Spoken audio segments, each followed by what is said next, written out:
Dans cette nouvelle vidéo, nous allons construire une feuille de travail pour un vieillissement des comptes.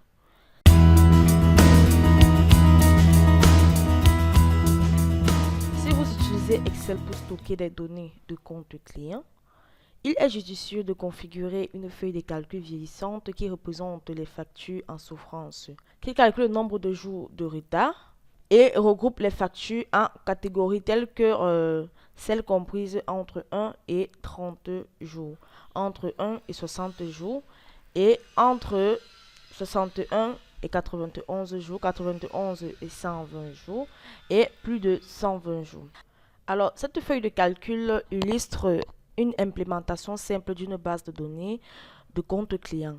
Pour chaque facture de date d'échéance dans la colonne D, est calculée en ajoutant 30. Donc, pour les dates d'échéance, nous avons tout simplement pris les dates de facturation que nous avons ajoutées à 30.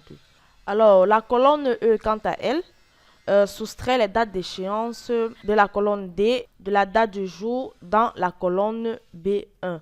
Donc ici, nous soustrayons les dates d'échéance de la date contenue dans les colonnes B.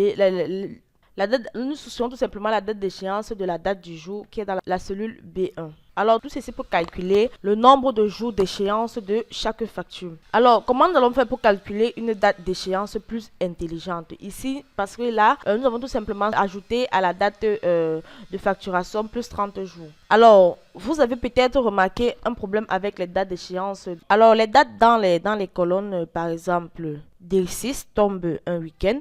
Le problème ici est que le calcul de la date d'échéance ajoute tout simplement 30 à la date de facturation. Alors, pour éviter les échéances de fin de semaine, vous devez vérifier si la date de facturation plus 30 tombe un samedi ou un dimanche. La fonction jour-semaine R2. Alors, la fonction jour-semaine R2, car elle renvoie 7 si la date est un samedi et elle renvoie 1 si la date est un dimanche. Pour vérifier ce point samedi, nous pouvons tout simplement utiliser une formule très simple. Donc, ici, je vais tout simplement utiliser la formule. Je vais entrer une formule en utilisant la fonction si. Donc, si, ensuite, je vais entrer la fonction jour-semaine. Donc, ma condition est tout simplement que si la cellule dans C4 plus 30 est égale à 7 pour le samedi, alors Excel renvoie tout simplement la date de la cellule C4 plus 32. Sinon, Excel renvoie la date de la cellule C4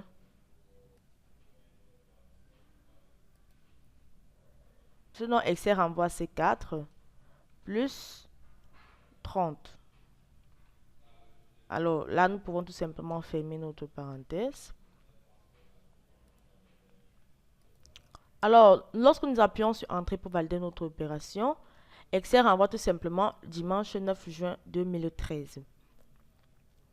Alors, pour voir de près cette formule, ici, dans la date de facturation se situant dans la cellule C4. Alors, l'opération C4 plus 3 renvoie 7 si la date est un samedi. Alors, cela signifie que vous ajoutez 32 à C4 à la place. Alors, ce qui fait que la date d'échéance est le lundi suivant. Sinon, vous ajoutez tout simplement 30 comme d'habitude et ce qui tombe tout simplement un mardi. Donc, ce qui fait donc que cette condition n'est pas vérifiée. Ça veut dire que le test logique n'est tout simplement pas vrai. Donc, C4 plus 30 n'est pas tout simplement un samedi. Donc, Excel va renvoyer tout simplement la valeur s'il faut, qui est tout simplement C4 plus 30, qui tombe tout simplement un mardi. Donc, alors pour vérifier si cette opération tombe un dimanche, nous pouvons tout simplement ici, le dimanche tout simplement c'est le premier jour, donc nous allons ici renvoyer 1. Ici, au lieu de C4 plus 32, nous allons plutôt renvoyer C4 plus 31. Et enfin, C4 plus 30.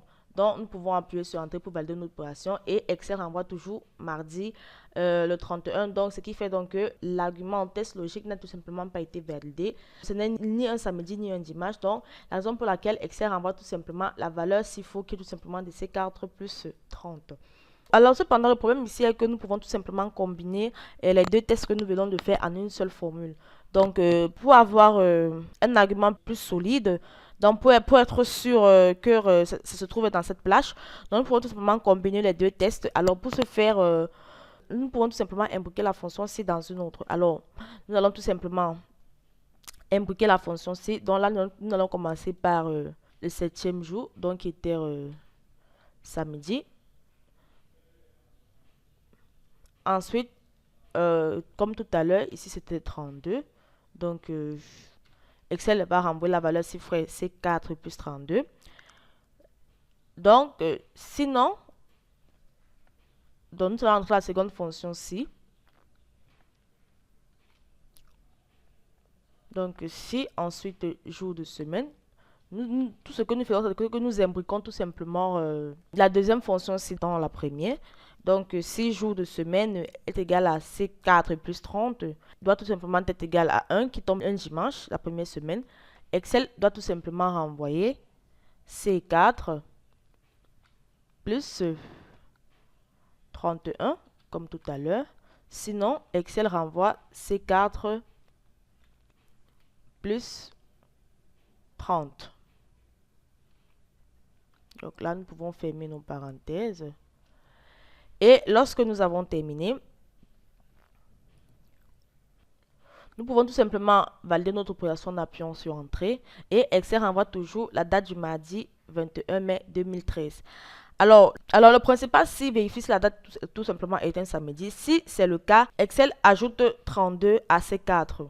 Sinon, la formule exécute le second si, qui vérifie si c'est un dimanche. Alors, si c'est un dimanche, Excel doit renvoyer tout simplement C4 plus 31. Sinon, Excel renvoie tout simplement C4 plus 30, ce qui a été fait. Donc, ce qui montre en fait que C4 plus 30 ne tombe ni un samedi et ni un dimanche. Alors, nous pouvons tout simplement appliquer ces mêmes formules dans toute la colonne de date d'échéance pour vérifier si tout simplement si les dates d'échéance tombent tout simplement les samedis ou les dimanches. Alors, il est important de noter que si vous calculez les dates d'échéance basées uniquement sur les jours ouvrables, ce qui signifie que les week-ends et les jours fériés sont exclus. L'outil d'analyse possède une fonction nommée jour de travail, donc qui gère ce calcul. Donc pour en savoir plus sur l'analyse, sur l'utilité d'analyse, vous pouvez tout simplement regarder dans les prochaines vidéos. Je pense que je vais parler de cette fonction. Alors ensuite, nous allons voir comment calculer les factures en retard. Alors, passons pour les besoins de trésorerie. Vous devez également corréler les montants de la facture avec le nombre de jours de retard.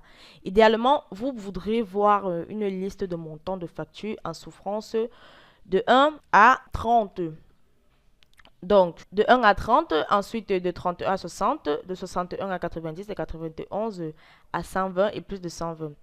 Alors, nous avons tout simplement cette base de données qui illustre un moyen de configurer les classements de compte client par âge.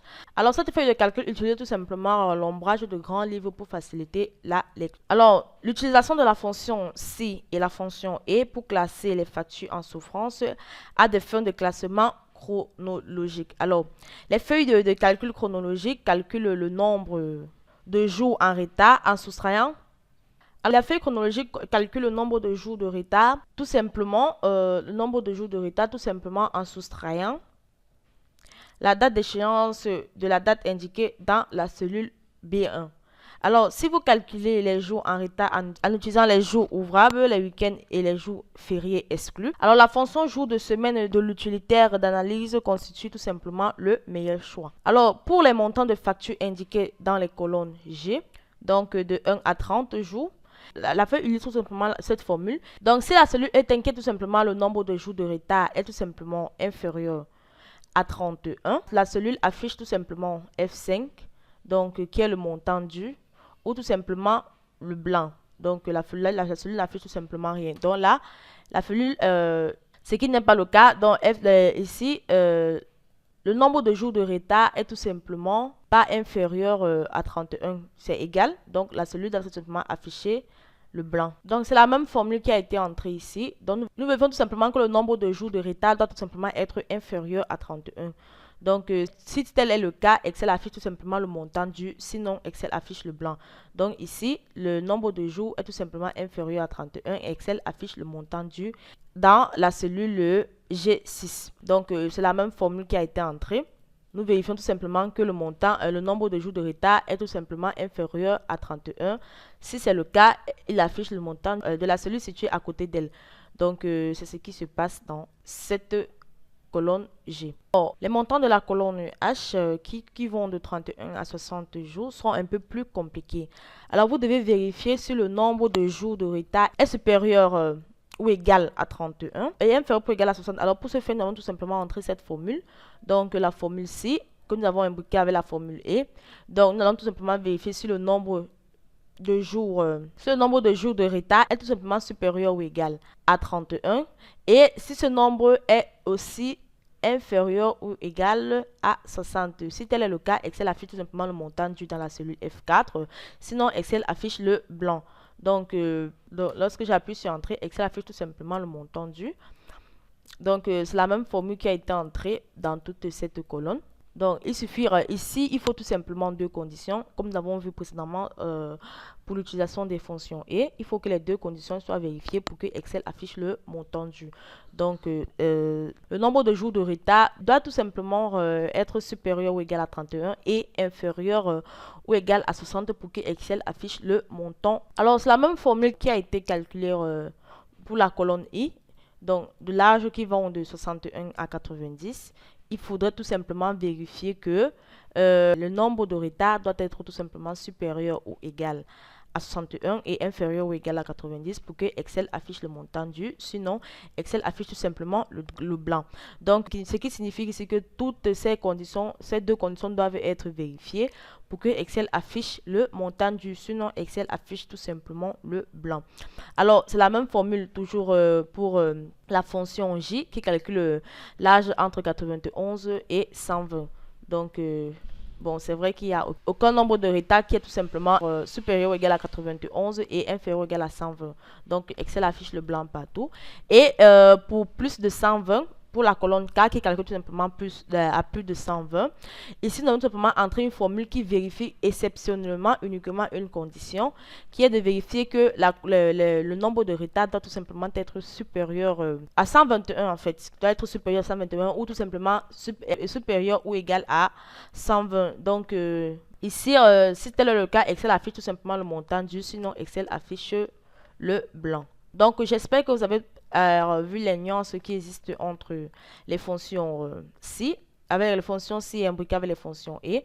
Alors, dans ce cas, il faudrait tout simplement que les conditions qui se trouvent dans les fonctions, les arguments des valeurs logiques qui se trouvent dans les fonctions et doivent tout simplement être vérifiées pour que Excel affiche le montant dû. Sinon, Excel affiche tout simplement le blanc.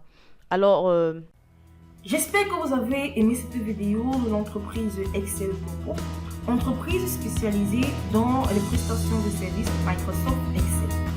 Si vous avez aimé cette vidéo, n'oubliez pas de vous abonner et de cliquer sur le j'aime et ensuite de la partager. Si vous avez des questions à poser, soyez libre de les poser dans l'espace. Nous allons vous